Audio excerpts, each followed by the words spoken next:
Hey, this is Smooth Tim and Larry E, and welcome to another episode of Tim's Tidbit. Thank you for joining us on this Thursday. We certainly appreciate it. Hey, what's happening, Larry? All right, man, dealing with this Texas weather and my allergies. What's Hey, people, happening down in the great state of Texas? it was like what 60 degrees or 70 degrees the other day. Then it dropped down to 20. No, okay, now it's in the 30s.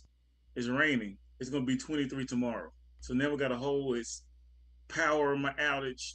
People buying bread and buying all the groceries. It's ridiculous. And my allergies are winning. Right. Well, yeah, we had the rain earlier today, and we've got about, I guess, 8, 10 inches of snow coming. So what it'll end up at, it'll just turn into one great big slush. Like You know it's somebody, crazy though, Tim? like we had like Hey, somebody's slushy machine went nuts. well, it's crazy because 12 feet of snow down there is equivalent to one a quarter inch of ice. Yeah, we can do ice. I'm like a half, an eighth of an inch of ice is equivalent to 12 feet of snow in Texas. Well, nobody can deal with the ice. I Yeah, mean, it's and disaster. in what's going on, I mean, and y'all are getting the same type of environment we are. We're moving on to our topics tonight, but the rain coming before the snow, and they can't throw down any brine or any type of salt because it'll just Right. This all wash yeah. away. So yeah, kind of pointless. Anyhow, let's go on, and this is another topic that you and I seem to have discussed a couple of different times.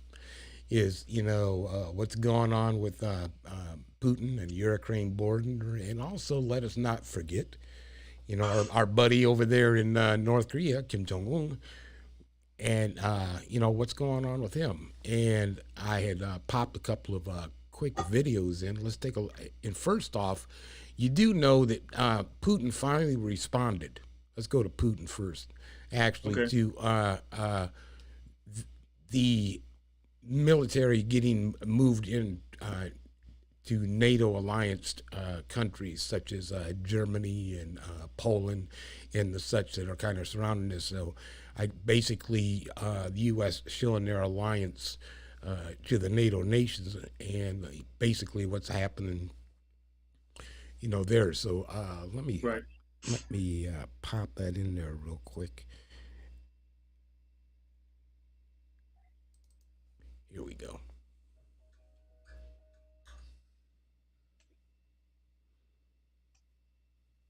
The rising tensions over Ukraine, Vladimir Putin breaking his silence tonight, accusing the U.S. and NATO of ignoring Russia's latest security concerns and criticizing NATO's presence in Eastern Europe and saying, quote, they played us. Here's our senior foreign correspondent, Ian Pannell from Ukraine.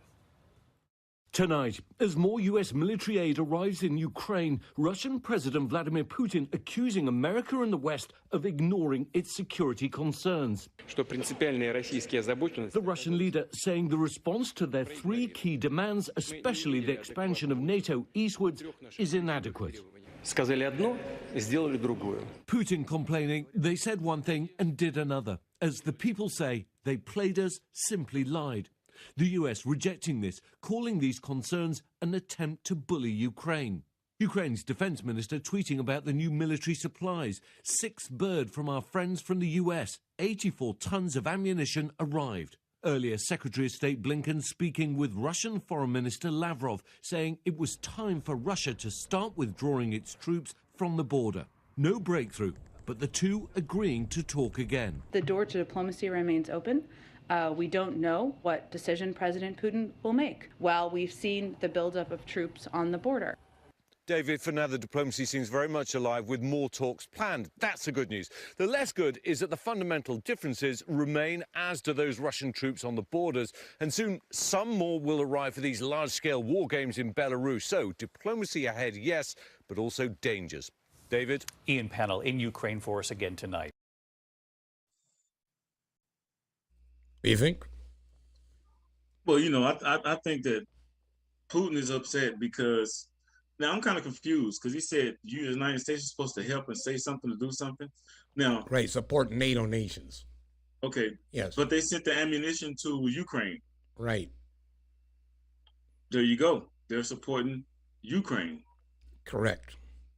And Russia is trying to invade Ukraine. Take back Ukraine.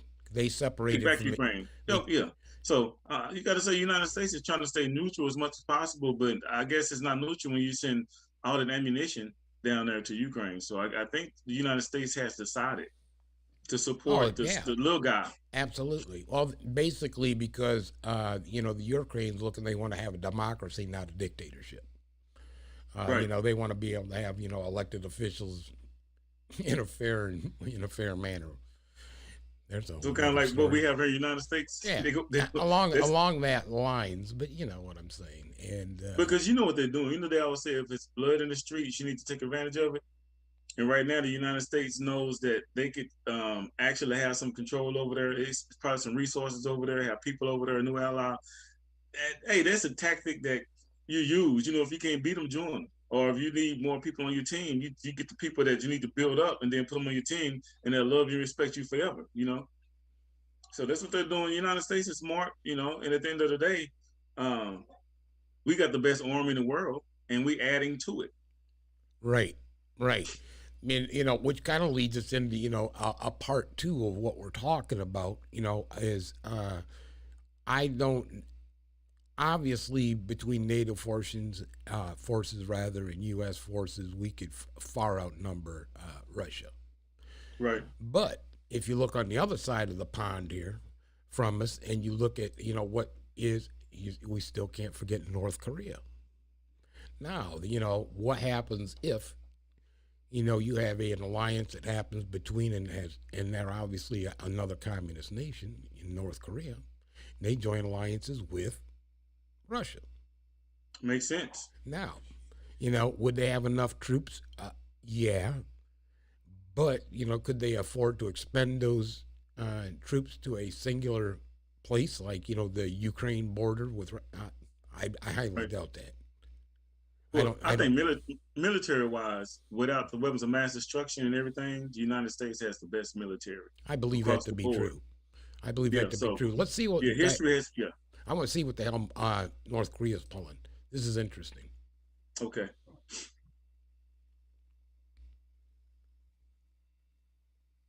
The Biden administration facing another potential crisis overseas with North Korea, which is ramping up its missile tests, and over the weekend fired off its biggest one in years. Our chief global affairs correspondent, Martha Raddatz, has the latest on this rapidly developing situation. Good morning, Martha.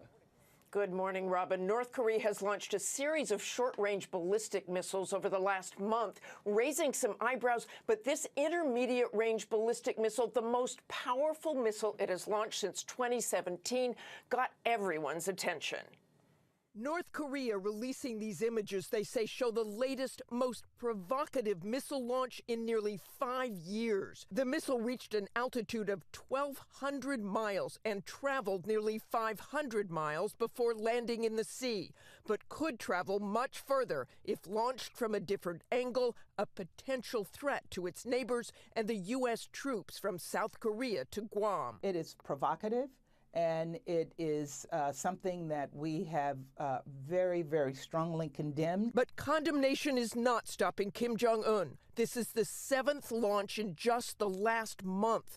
More tests than ever in 1 month and more than all of last year. When you see these new offensive weapon systems that have increased range, these are all additional new threats. But with North Korea's economy struggling under international sanctions and the U.S. attention now on Ukraine, Kim is seizing the moment. So I think we're seeing a standard play out of the North Korean regime playbook, that it's time now to ratchet up tensions and really bring attention to North Korea in the hopes of gaining some concessions. The Biden administration says they're willing to talk with North Korea, but the only response they have gotten is these missile launches, and the fear is they could become even bolder, resuming intercontinental ballistic launches and nuclear tests. George? Martha Raddatz, thanks. It's like playing games. It's amazing. That's why I say, don't get caught looking to the right when there's shit going on the left too. It's amazing. And I think they're playing games. I think well, they're between doing it the all two of of a them, sudden. it very well could be. Again, I mean, they've had an alliance, obvious. Yeah. They've got a history, so it would be nothing new. But But they said that short range missiles, so they haven't actually really been tested over long ranges. So yeah, they no did have the way. one that went up and hit the atmosphere, and then they had it, strategically land in the ocean. Yeah, they've got long range capability. Oh, they do have them? Okay, well, I'm like, if they set up close to where we are, there's no way in the world that the United States would not see that coming if it's a short range missile. But ones with long range capabilities, different story. It'll be interesting to see. What kind of offensive. Well, Tim, don't we have the technology to see those missiles? Say they've been launched, they go into the atmosphere, and they come in our area. Don't we have the technology and to interceptors? Yeah, interceptors. I'm like, yeah. But I don't know what that would be an interesting thing to do. Another topic about is how you gonna sneak and hit me with a big old giant missile? Is how effective are the actual interceptive missiles? And if anybody knows out there, type in if they're watching, let us know. Are they 50% effective, 75% effective, 100% effective against ICBMs? I see it on. Yeah, I seen it on like the Avengers every time. It was Iron Man. He took one. He took one to the chest, didn't he? Yeah. So I'm just saying that I'm thinking. I know for a fact that our military has something that can intercept those missiles. And I think, I wouldn't doubt that they have that capability built into some satellites. Okay, exactly. The satellites they can figure it out. Listen, I think only way you really this is my philosophy. Only way you really gonna destroy a superpower nation with a missile like that, if you disable all the satellites somehow, send a frequency into block the frequencies, and it goes to the atmosphere, then it comes in. Other than that, you would have to set up with a submarine or a ship or something close enough to actually do some real damage. And our technology is going to prevent them from getting that close. It ain't like Pearl Harbor all over again. It's a whole different era now. They can figure that stuff out before it gets there. Well, remember, Sarah said she can look across the water and see Russia. No, that's different. Yeah, you go start launching missiles over there. That's close. And it's like the border. It's kind of like the Mexico border, United States border. You can see the United States, but you gotta get over there. That'd be really kind of strange too, up there in Alaska. Wouldn't that be kind of weird? Yeah, I could look over there and see troops setting up and missiles getting ready. I'd be like, I'm moving. time to bust back down south. Brother, coming back home. I got to get back in this ice. Oh man, absolutely. So hey, who knows what's gonna go on? All I said, as we see them beefing shit up around the globe, and I just hope we don't get overly involved in shit. I know, yeah, and they're trying not to. That's why our side is like, hey, but we got stuff we got to worry about. We got money we got to make United States. Okay, if ain't no money to make over there in Ukraine, so we ain't messing with them. Well, I can understand the support, and obviously we're making money. I think we said that on the last week's show, and we talked a little bit about it. That those arms aren't cheap. And I'm pretty sure it wasn't free ammunition. Some freaking money. I don't care if the military's paying Smith and Wesson, whoever makes this shit. I don't know. They're getting paid. It's money in war. Yeah, it's always been money in war. So hey, let's keep it real. Speaking of keep it real, you heard what happened down in Katy, Texas, and a couple of other school districts actually down in Texas is they're starting to ban books in the school library. And let me see if I got that. Yeah, let me pop this video in real quick, and then let's discuss it when they come back. Okay.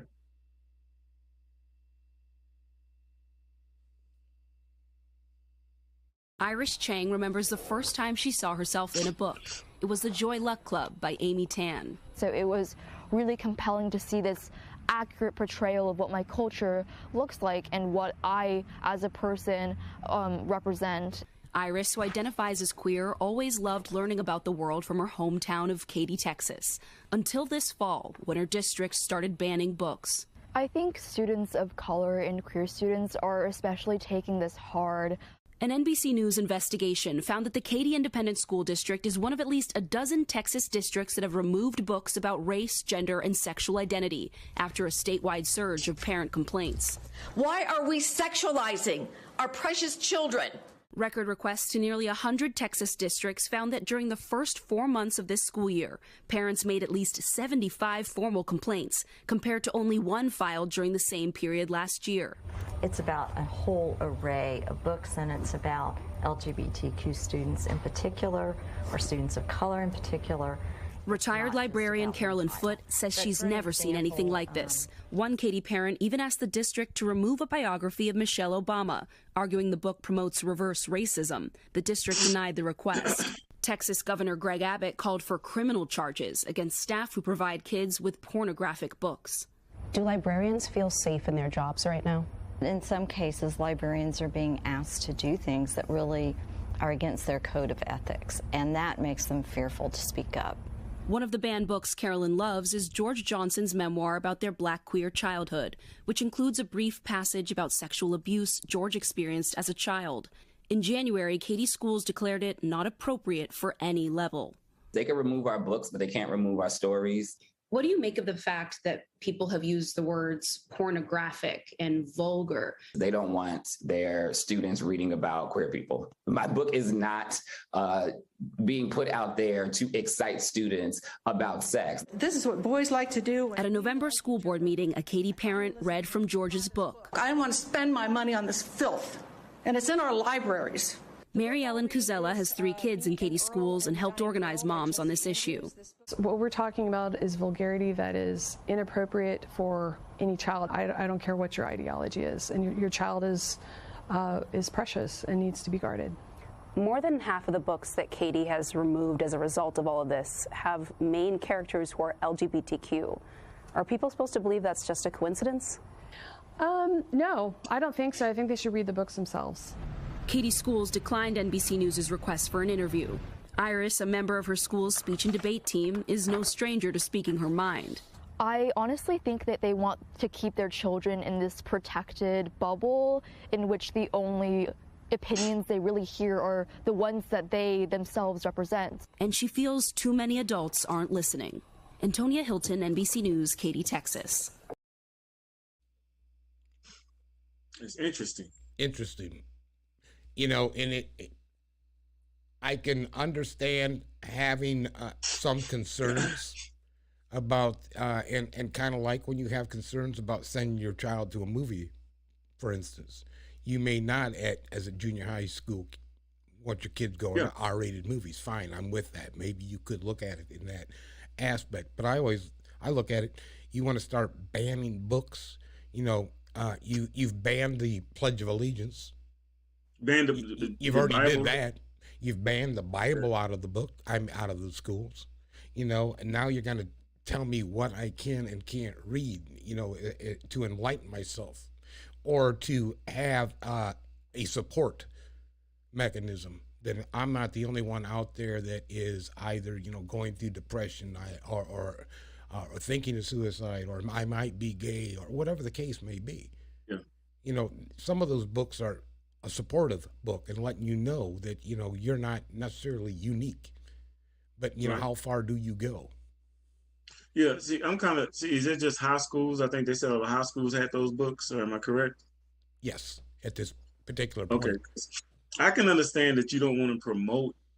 No one wants to. I want my daughter and sons, whatever, I want them to bring home a man or a woman so we can keep on reproducing, okay? Excuse my allergy. So I believe in that, okay? But at the end of the day, do I think it's appropriate that high schools have those types of books to further much confuse children? I don't think that's a bad idea. I think that they should have another. I don't think how can I say it? If they're going to remove the Bible, they're trying to remove everything about Black history and, you know, and the negativity that happened in the past. Now this, so I really kind of see what they're doing. They're trying to gain control, and like she said, they really want those children to only have their perspective of their parents and the people in their circle, and it's about control and power. What's your circle of influence? And that's Yeah. why that's the problem with America. That's why you have racism in America. Yeah. That's It why starts you in have schools. anti-Semitic behavior in America. Yeah, and I do think the kids should know about the LGBTQ and how that works, because we all have these societies. We have Republicans, Democrats, we have a right wing, left wing. It's all the same thing. It's different groups, different clubs in society, so it's all the same thing. I'm like, if you can teach all that, why not teach this? But how ineffective is it for the kids? Is it a problem? Is it causing a problem? Is it making them want to be more gay, or is it making them want to be less, or is it just a story helping them understand if they are gay, what they're going through? What is the big issue? You know, Patrick Smitty, he's commented a couple times. He says his last comment. But are these books more about learning than influencing? See, that's what I'm saying.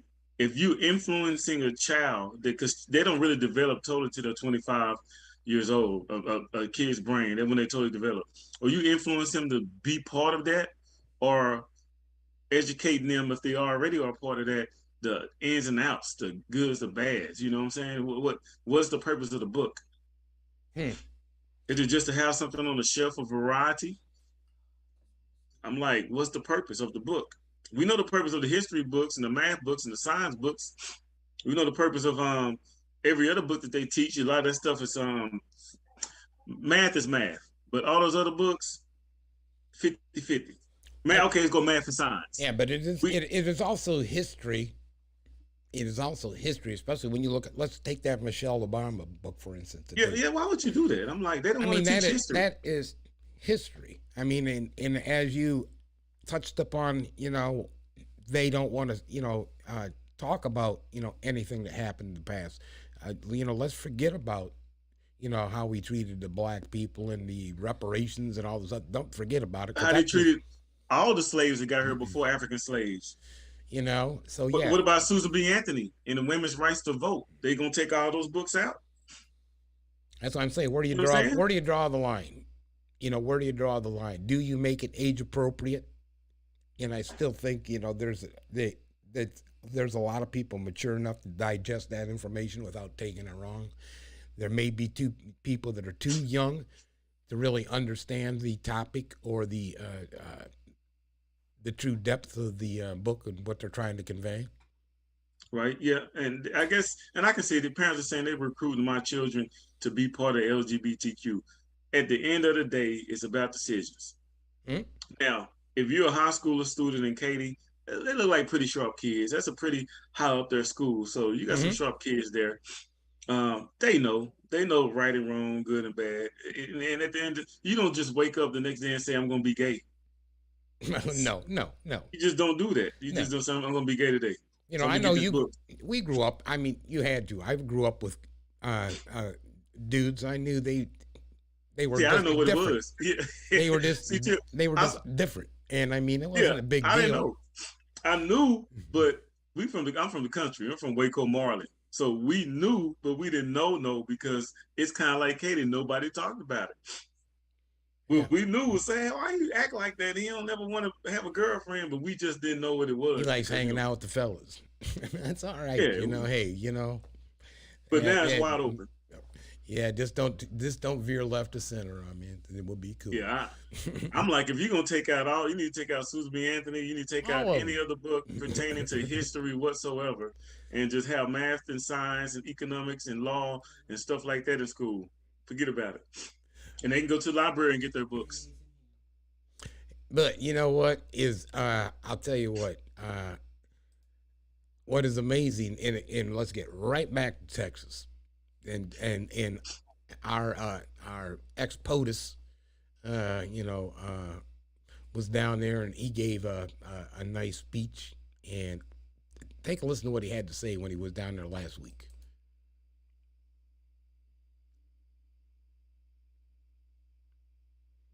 Republicans on Capitol Hill today speaking out against former President Trump's comments at a rally in Texas over the weekend, where he reportedly suggested that he might pardon rioters who took part in the January 6th attacks.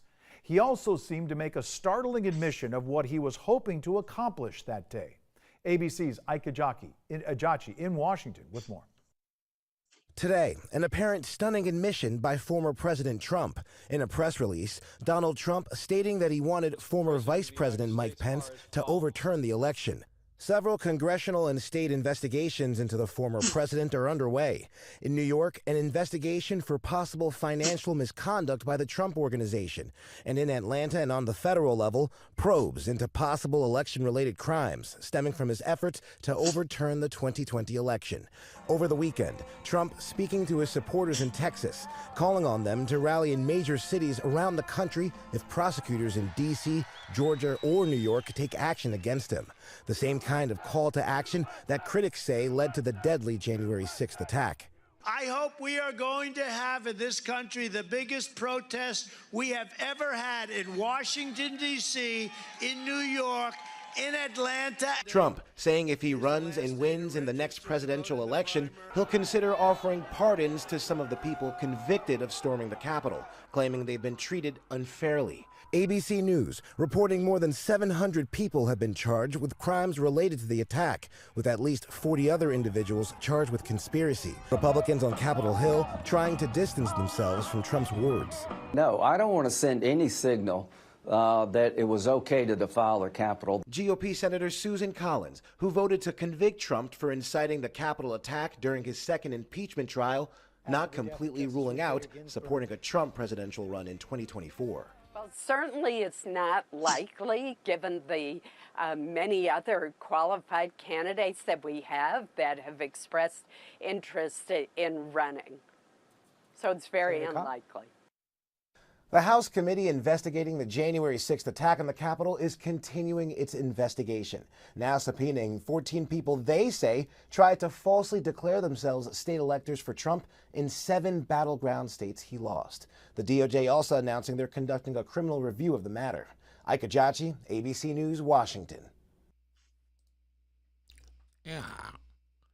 Man, that guy needs to just shut up and just face defeat, man. You know. And you know what he's trying to do? He's trying to bully the government.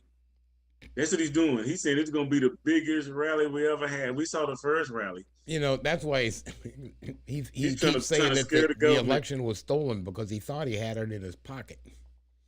He's trying to bully the government. I ain't never seen anybody try to bully the government. Trump is the first. I can't believe, why would you call people to go to actually rally at the state capitals and at the in Washington, D.C., and do that shit all over again? I mean, what? I mean, man, this is America, okay? This is the greatest country in the world. Freedom of speech, freedom of expression, freedom to do what the fuck you want to do if you got power and money. And that's what I see this happen. He got supporters. He's the people choice, certain people. And he got supporters. As long as you got these idiots behind you, you can say what you're going to say, do what you want to do. And you see, he not getting his hands dirty. No. You notice that? But, and does he not, he calls the people at the insurrection, the people that broke into the Capitol, patriots. Mm-hmm. He called, what was that, at that rally where the neo-Nazis and they had that clash, remember? He said, I remember that. What was it? What did he call them? Good people. They were good people. Those are good people, according to Trump. So you don't think that kind of shit promotes, injustices towards, race and religion in this country? Well, you got to flip it. You got to flip it for, is it only cool for Caucasian people in America to do that? Can black people do that in America? Black Americans? Can Hispanic Americans do that? Would they be able to get away with going to the Capitol like that and destroying it? No, they wouldn't have. What about Asians? They wouldn't be able to do that. I'm like, these are good people, though. Had it been any other race, I know if it had been some black people did that, it would have been thugs and criminals and all kinds of crap. So what gives them the right to do that and him to support them when he wouldn't support anyone else? If a bunch of black people did that, would he be calling them patriots? Would he be calling them? No. They're instigators and troublemakers. Yeah, come on, man. He just feeding into this American folklore, this story that we have written up until this point, and he just adding to it. And I was a very young man at the time when the Black Panthers had a rally in our town. Mm-hmm. And they had National Guard troop along with law enforcement, like sheriffs, local police, all kinds of shit. Like, they were super bad people coming and gonna cause all kinds of shit. And what was it? That wasn't their purpose. And did they cause all kinds of shit? No. They just marching, saying we're here. We want attention. We want equality. We want to be as one with everyone else. Yeah, treat us like you do everybody else. How about that? And I'm speaking from a brother's perspective. At the end of the day, a true black man, black woman, hardworking American that pay our taxes, that I served in the military, a lot of other guys did. All we want to do is we want to be equal. We want you to look at me like you look at another man that's another race, that's white or whatever, and say, hey, he's just like us. Don't treat me differently just because of my skin color. That's all we ever wanted. I'm speaking from a brother's point of view, and I know a lot of brothers feel the way I feel. That's all we want. I can think that of the Hispanic Americans and Native Americans too. Yeah, all we want to do is treat me equally. Yeah, I want look at me, treat me equally. Now you talk about behind my back, that's different, but you see me face to face, give me the same opportunities, give me that equality where I can be successful and my children can prosper and I can prosper in this country, especially when I serve for this military in this country and I pay taxes. Those veterans, those guys that are serving now, I have a lot of love and respect for them and taxpayers. Now, any other people that's here just getting by, you're not supporting the country, paying taxes, supporting these government agencies that take care of the people that are trying to get back on their feet, I don't really have a lot of love for you. If you're just picking off this country and getting over on us, no. But if you're a taxpayer and you're a real patriot and you served your country, yes, you should get love and respect just like anyone else. I agree. But you know what? And now that we're into February, obviously, Black History Month, right? And you've seen what's going on now. Speaking of the hate and the violence, and it's not necessarily just watch this video. This is really sad. Tonight, many of the nation's historically black colleges and universities on heightened alert, from Delaware to Florida to Louisiana. Hours with campuses locked down, orders to shelter in place because of more than a dozen bomb threats. Sad that it's really only HBCUs that are being targeted. At Howard University, bomb threats 2 days in a row, the third threat since January 5th. You take these threats seriously? Absolutely. Like many at these institutions, Dr. Toshni Ann DuBroy thinks the fact that it's the start of Black History Month is likely no coincidence. A month that usually celebrates the innovation of our community and celebrates the valor of black people has now been tainted because we have such a significant threat against our HBCU community. At the White House, aides say the president is getting regular updates. It is scary. It is horrifying. It is terrible that these students, these faculty, these institutions are feeling under threat. The FBI saying they're working with our law enforcement partners to address any potential threats. For now, students like Ashley Fields are back in class with a lot of questions. We've not received any word about whether the two have been connected or, where the threat has come from. It's not the ideal environment for students trying to learn. On Howard's campus now, a much bigger police presence, including help from the D.C. Metro Police, not usually stationed here. So far, authorities have not reported finding any explosive devices on any campus. In our national lead, a slew of anti-Semitic incidents here in the United States, bringing strong condemnations. Most recently, 2 Chicago synagogues were vandalized over the weekend. Swastikas were also spray painted on the outside of Washington, D.C.'s Union Station. CNN's Jason Carroll takes a closer look now at this recent spate of hate. Sickening images out of Orlando, Florida on Saturday as video emerged showing a group of neo-Nazis shouting anti-Semitic slurs and waving Nazi flags near a shopping center. The neo-Nazi demonstration drew immediate bipartisan condemnation from state political leaders, but one key voice was missing over the weekend, that of Florida's Governor Ron DeSantis. DeSantis finally addressed the issue Monday afternoon, taking the opportunity to lash out at his critics who were questioning why it was taking him so long to condemn the neo-Nazis. So what I'm going to say is these people, these Democrats who are trying to use this as some type of political issue to try to smear me as if I had something to do with it, we're not playing their game. The recent incident in Florida, one of several that has the Jewish community deeply concerned. In Chicago, 2 synagogues vandalized over the weekend. A swastika left at one location, while in Washington, D.C., police arrested a man for spray painting swastikas at Union Station last Friday. Back in Florida, hundreds of anti-Semitic flyers left at homes in Miami Beach and Surfside. Similar flyers dumped at residences in San Francisco. This just weeks after a man held 4 people hostage at a Texas synagogue in an hours-long standoff. And we worried about Ukraine and North Korea. No, Korea. Man, I had to rub my head on that. I mean, isn't it freaking sad? People are just stupid. Okay, I think people are stupid. I don't really think they know history. I don't really think they know. It could be a Trump issue too, with him always motivating idiots to do dumb things. But at the end of the day, that stuff exists and it lives in people. It lives. That's how people are. A lot of people don't like Jews. They don't like blacks. People don't like whites. They don't like Asians. I'm like, it's killing me that now it's on the rise. But and I guess that goes back to what you said about a circle of influence. Yeah, they messing with Jews now. It's crazy because it was a cycle. Black people always get messed with. Yeah, the Chinese was a little bit before that. Yeah.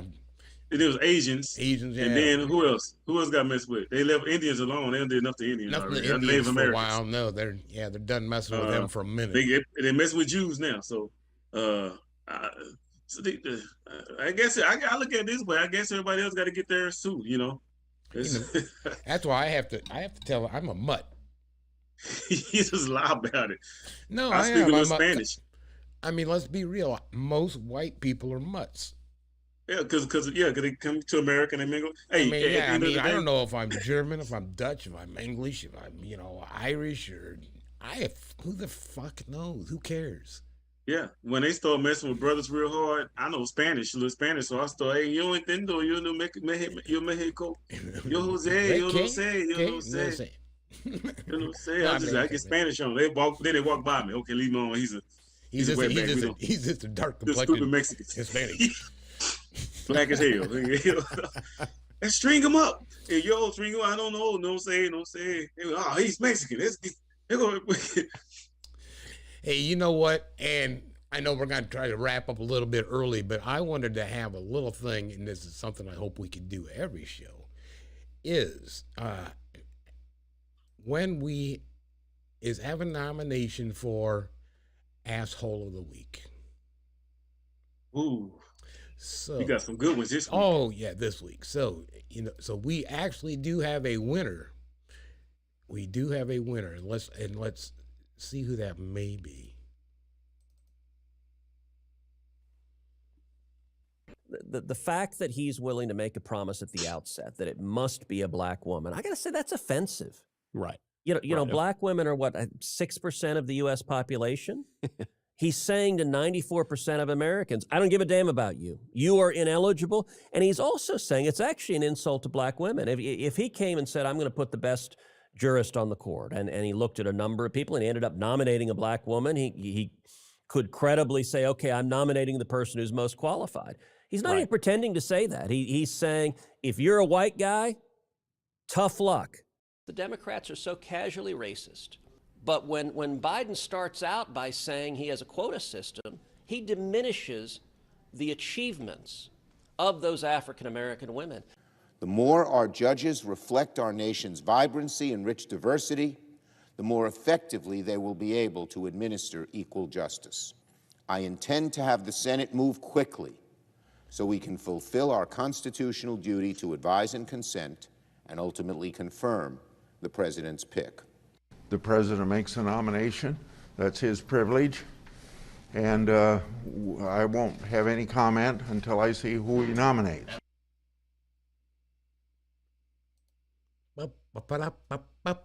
Oh, winner, folks. That dude's a blowjob. They talking about, look, they talking about equality. I'm like, you need some more people of diversity on the. I was thinking how stupid his comment was. What is the casual racist? Yeah, what is the ratio of black women in America? You know, like 6%. Well, yeah, and if you had one appointed to the courts, what would that be? Right, he said diminishes. You know, I mean, how the hell would that not be a balance? This how disconnected he is to people in America of color, black people. When he said this is going to diminish African American by saying he's going to use a quota system to put a black woman as the judge. That's so stupid. We're happy just to see anybody of color there. What if it was just, listen, at the end of the day, I ain't gonna lie, we just happy to see somebody. I'm happy to see diversity. It could have been an Asian woman. It could have been a Hispanic guy. I want to see diversity. Me too. It just happened to be a sister. Yeah. Well, and I understand the reasoning and the philosophy behind what he wants to do to keep things balanced out. Yeah, then he said casual racist. How are you casually racist? It's like, I'm cool with white people on Mondays, Wednesdays, and Fridays, but the rest of the week, I'm not cool with them. Ted is casually racist to his own race. I mean, have you ever seen him, like, you know, admit, well, my Hispanic American, you know, brothers and sisters or my Latino? No, he doesn't say anything like that. I mean, he plays it off as much as possible and separates himself from it all. When he said the things he said, I forgot that he was even Hispanic in Ted Cruz. I was like, that's Ted Cruz saying that? I mean, how you so detached from your from the struggle? A turncoat, it is ridiculous. You know, everybody sells out. Everybody sells out. Once you get that suit on and start hanging around the big money, the big wigs, and get that governmental power, you gonna sell out. I've seen them out. You cannot be yourself and be part of the government and not sell out. It's impossible. You have to sell out. It's part of the contract. It's part of your 4-year contract. No matter what your beliefs are, your skin color is, you have to. If not, you're going to get kicked out if you don't sell out. Yeah, and that's the truth. But, you know, to sit there, just look at that Florida governor. We'll get on this topic. Can you believe that, you know, all of a sudden he turned it? How did you get so far off topic? Why did you not condemn the neo-Nazis who were there, you know, with their anti-Semitic signs and, you know, making a ruckus? All of a sudden you turn it, the Democrats made a big deal out of it. It's because you didn't do shit. I mean, it's like you condoned it. It was the same thing that Trump did at those rallies. That's why I don't like politicians, because they will not be straightforward with you and tell the truth. They will not say take ownership. They won't take ownership of shit. They won't. And then on top of that, it wasn't anything shot towards him or his circle, because you saw his circle of suits. Yeah, right. So they out there harassing like regular folk. So he don't care about regular folk. He the mayor. He's not a regular folk no more. He's bigger than that. He really didn't give a damn. I'm the governor, man. I live in the governor's mansion. Don't be messing with me. I'm saying, you stay on the high hill, and you drive by and see a bunch of knuckleheads marching. Look at them dumb motherfuckers. Look at them. Hey, listen, man. I know we can get this wrapped up, and at the end of every show, we love to give Larry's tip on fitness. So could you give us a quick tip on fitness, how you can be followed, and we'll get out of here for the evening.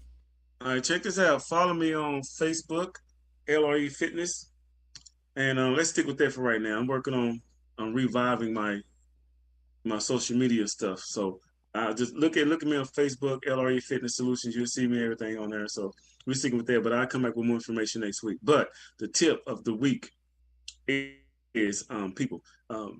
I know sometimes things change when you got to work out, you get off work, stuff pop up, but listen, you need to at least have 3 days a week where you doing some kind of exercising, whether it's aerobic and anaerobic exercises, whether it's weightlifting only, or even if you're doing just straight up cardio. Find the time, 30 minutes a day if you can't. If you have kind of rough weather, you got to find some way to do it, because it's very, very important that you take care of your body. The older you get, the more important it is for you to take care of your body. You got to find some time, find some way to do something. If you want to do it, find a way to do it. If you're not trying to do it, then that's on you. But if you say I want to train, I want to work out, figure it out. Figure it out. Find something. You can always hit me up on my page, LRE Fitness, on Facebook, and I'll give you some pointers. I'll give you some things that you can do around the house if you can't get outside. So just check me out, LRA Fitness on Facebook, and just inbox me, message me, and I give you some pointers. That's what I do. LRE Fitness, fit for life. We keep you moving. It's on you, Tim. All right. Well, you can follow me, Tim McGiffin, on Facebook, Instagram, Twitter. Easiest way is to get a hold of me on the QueenSilverShow.com, www.thequeensilvershow.com. Get on our friends list. You can get content of all 3 shows that I'm involved with, the Queen Silver Show, the Now You Know Show, and Tim's Tid Bits, as well as some other stuff that I'm doing out there. So get yourself on over there, and thequeensilvershow.com. Other than that, Larry, shoot, I think it's time to bust on out of here, man. All right. Hey, appreciate it. You bet. See you later, America. Enjoy the conversation. Peace. Want to go train?